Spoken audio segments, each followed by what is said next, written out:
अभी जो गौरव जी ने कहा, रावण कह दिया, किसी ने औकात पूछ ली, ये सारी बातें आज भाजपा के तमाम नेता जो है वो दोहरा रहे हैं, गुजरात की जनता को याद करा रहे हैं। अतुल जी, योगी आदित्यनाथ की एक बात और बताता हूं जो उन्होंने आज वडोदरा में कही। उन्होंने कहा हम गुजरात जीत रहे हैं, इसका सबसे बड़ा प्रमाण यह है कि अगर इसमें कोई भी संशय होता, उनके शब्द, भाई बहन यहां पर नमाज की मुद्रा में पूजा करने के लिए मंदिर मंदिर घूम रहे होते। मतलब राहुल गांधी, प्रियंका गांधी आते, मंदिर मंदिर घूम रहे होते अगर उनको कोई भी चांस लगता चुनाव जीतने का। नहीं, योगी आदित्यनाथ जी को लाइसेंस मिला है, बीजेपी वालों को लाइसेंस मिला है अपने पूजा पद्धति, अपने भगवान का अपमान करने का। ये तो भगवान का अपमान है। हर एक की अपनी पूजा पद्धति है। मुस्लिम लोग नमाज पढ़ते हैं, हम लोग पूजा अर्चा करते हैं, नमस्कार करते हैं, पैर छूते हैं। ये तो योगी जी ने अपमान किया है, लेकिन आप कहोगे नहीं, लेकिन मैं जरूर कहूंगा। अब मुझे कुछ सवालों के जवाब देने हैं।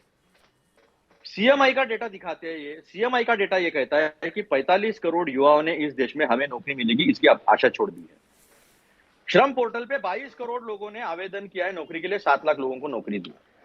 इनके जो 3 कृषि कानून जो है, काले कानून, जिसमें 725 से ज्यादा किसानों की शादगी हुई, उसके बाद वापस लेना पड़ा। ये अपनी जमीन पर नर्सरी बना के सिर्फ झाड़ बेचकर साल में 2 करोड़ कमाते हैं। उनके सीक्रेट्स को सीखना चाहते हैं तो फ्रीडम ऐप को अभी डाउनलोड करें। ये कहते हैं, पहला ही इनका जो आश्वासन है वो कहते हैं कि हम एपीएमसी को स्ट्रेंथन करेंगे।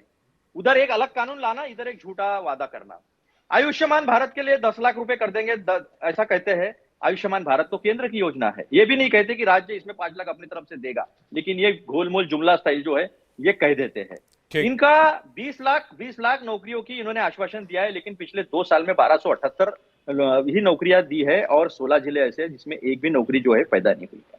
आज सारे कॉन्ट्रैक्ट बेसिस पे जो नौकरियां दी है वो सारे आक्रोशित है, सारे आंदोलित है, सारे आंदोलन कर रहे हैं।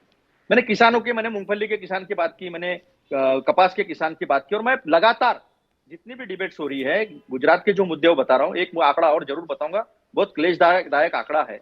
बच्चे जो है किसी भी धर्म के रहो, हिंदू के तो ज्यादा ही होंगे। 2015-16 में कुपोषण का दर 37.5% था। 2021 में वो दर जो है 39% तक गया है। तो आम जनता की बात करना, विवेकानंद जी ने कहा था दरिद्र नारायण, महात्मा गांधी जी ने कहा था दरिद्र नारायण, गरीबों में ही जिसको भगवान दिखता है, जो उसकी सेवा करता है वही भगवान है। ये हमारे हिंदू का मान्यता है हमारी।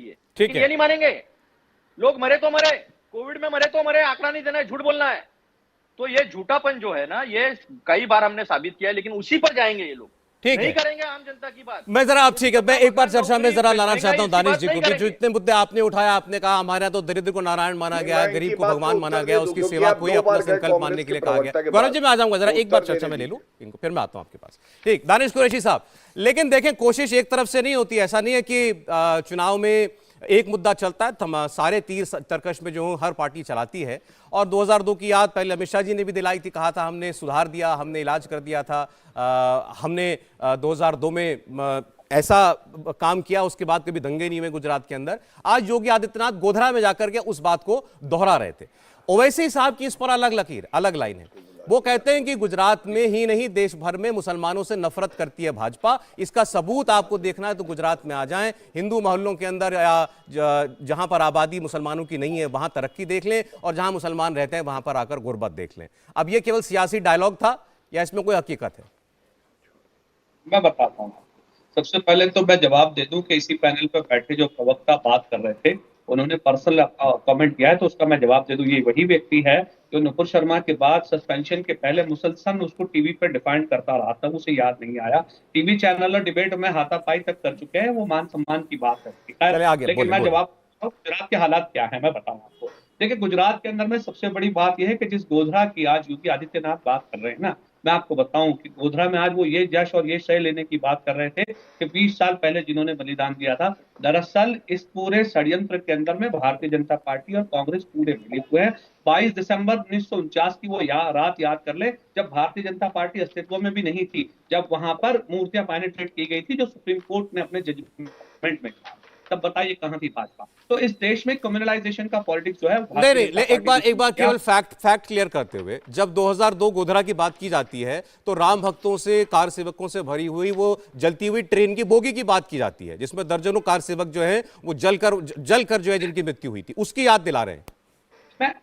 मैं उसी पे आ जाऊंगा, मैं वहीं तक आऊंगा। जी। तो सवाल यह है कि इस देश में आप देखिए आर्टिकल 341 में से धर्म के आधार पर मुसलमानों को कांग्रेस ने निकाला, भारतीय जनता पार्टी का तो जन्म भी नहीं हुआ था तब। अब सवाल करते हैं योगी आदित्यनाथ जी गोधरा में जाके ये बात कर रहे हैं। ये अपनी जमीन पर नर्सरी बना के सिर्फ झाड़ बेचकर साल में 2 करोड़ कमाते हैं। उनके सीक्रेट्स को सीखना चाहते हैं तो फ्रीडम ऐप को अभी डाउनलोड करें। देखिए मैं आपको बताऊं, पिछले साल जब नगर निगम के चुनाव हुए थे तो ऑल इंडिया मजलिस-ए इत्तेहादुल मुस्लिमीन ने गोधरा नगर पालिका भारतीय जनता पार्टी से छीन ली थी। लेकिन 1949 की जो साजिश है, जो 2002 तक चलती आई, जो मैं अभी कह रहा था, भारतीय जनता पार्टी और कांग्रेस की जो मिली भगत है, उसी के मातहत यहाँ से पंचायत का जो सत्ता थी वो भारतीय जनता पार्टी के हक में कांग्रेस की पाप की बदौलत वापस गया, वरना हमने उन्हें खदेड़ के फेंक दिया था। आप देखेंगे उठा के तो पता चल जाएगा। उसके बाद हम बात करते हैं, देखिए कल मैं आप ही के चैनल पे था तो भारतीय जनता पार्टी के एक प्रवक्ता कह रहे थे कि यहाँ की आवाम बड़ी खुश है। तो मैं उनसे ये पूछना चाहता हूँ